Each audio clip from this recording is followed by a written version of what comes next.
Iyi nanone ni Gikundiro TV. Bakunzi ba Gikundiro TV, turabasuje aho muherereye hose, tubifuriza gukomeza kugubwa neza. Reka kandi mbonera ngushimire wowe wamaze gukora subscribe, nanibutse we mushya utarakanda subscribe, kanda subscribe kugira ngo ukomeze ubone amakuru ya Gikundiro TV ku gihe.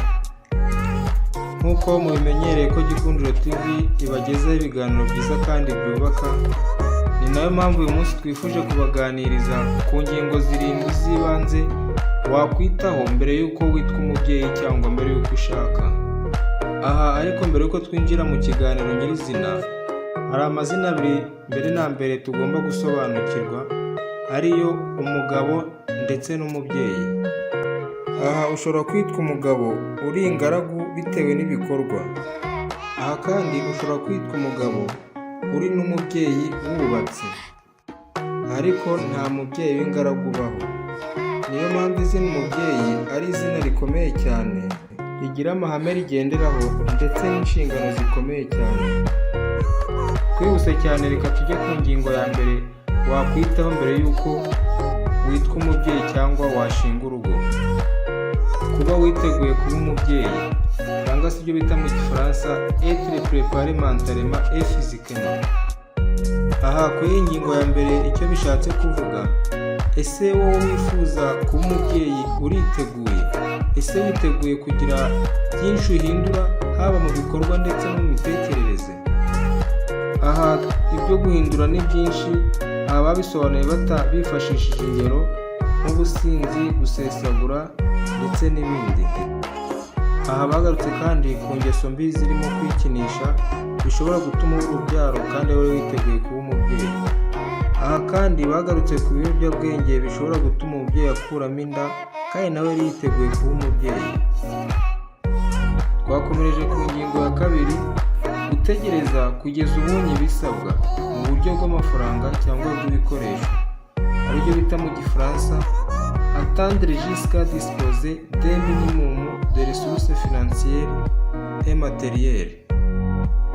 Ni ingenzi cyane kugira ibikoresho nkenerwa by'ibanze nk'umuntu witegura kugira umuryango, mu buryo bw'amafaranga ndetse n'ibikoresho. Hano batanze ingero. Urugero rwa mbere rw'igikoresho nkenerwa cy'ibanze ni inzu cyangwa aho kuba, ibitunga umuryango aribyo byo kurya ndetse n'ibikoresho by'ibanze byo mu nzu. Ingingo ya gatatu ni ugutegereza kugeza ukuze cyangwa ugize imyaka y'ubukure. Uwitegura gushaka agomba gutegereza akabanza yakura mu myaka ndetse no mu mitekerereze, kuko nta mwana urera undi. Ikindi kandi ugomba kubanza kwimenyereza kwihangana ibikorwa by'abana, ndetse ukanamenya kubihanganira no kubana nabo utababangamiye.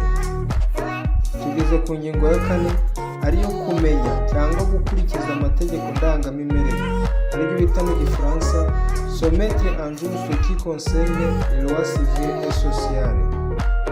Ni ingenzi cyane ku muntu witegura kuba umubyeyi kumenya ibijyanye n'irangamimerere.